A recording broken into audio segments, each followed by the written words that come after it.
some of the basics of domestic violence are what we call power and control.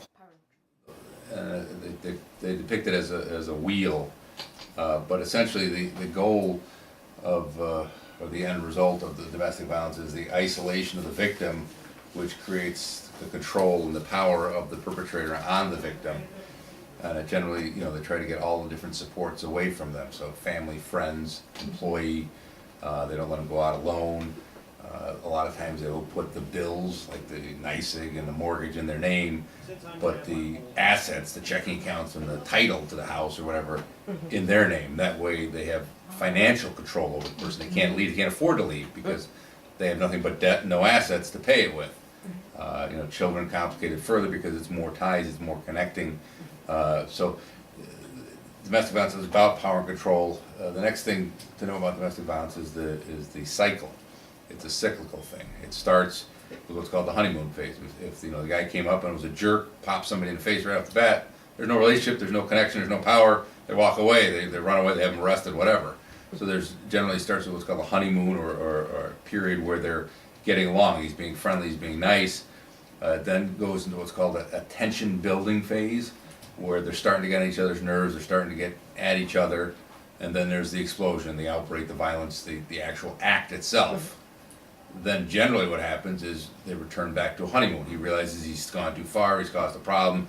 Rather than lose her and lose the control, he's nice to her again. He takes her out to dinner, he buys her a present, or he apologizes, he starts treating her nice, and then they go back into that tension building, then they go back into another explosion, and the reality is it generally tends to escalate over time. It starts out by he calls her something horrific like you're a bitch, or you're a C, or you're a whatever, something that she normally wouldn't put up with, and she's about to have it, and then he's real nice to her, and okay, well, maybe I could see my way past it this one time, and then it happens again, and then it graduates into treating her badly, and then or striking, shoving, or whatever, and unfortunately, if it continues to escalate, it ends up in places like choking, threatening with weapons, and ultimately can result in serious physical injury or death, depending on the person.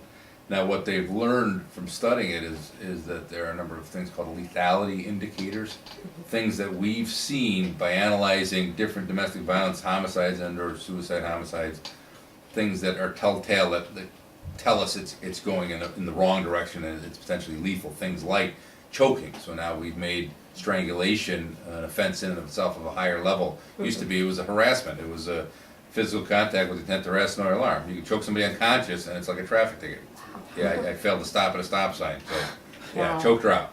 Now it's a crime. Now it's a felony or a misdemeanor. In conjunction with orders of protections, it's a felony also. So we're sort of recognizing that this is a fairly serious conduct, even though it may not even leave a mark. Even though they may have no long-term issues, you never know how hard to press, how long you hold it. Someone could die, and or it's an indication though that you are literally going to choke the life out of somebody. I mean, you are willing to do that, and unfortunately, we're not quite yet done with McNamara, where he literally did choke her to death. And there's some misnomers that the people use in terms of strangulation. Suffocation is any act that prevents you from breathing. So you put your head underwater, you put a pillow over your face, you stuff something down your throat, or you can strangle as a method of stopping the breathing. So suffocation is not necessarily strangulation, or choking is more what we think of, but you can choke on food. So strangulation is generally the terminology we talk about when you're literally trying to choke, suffocate somebody by squeezing their throat.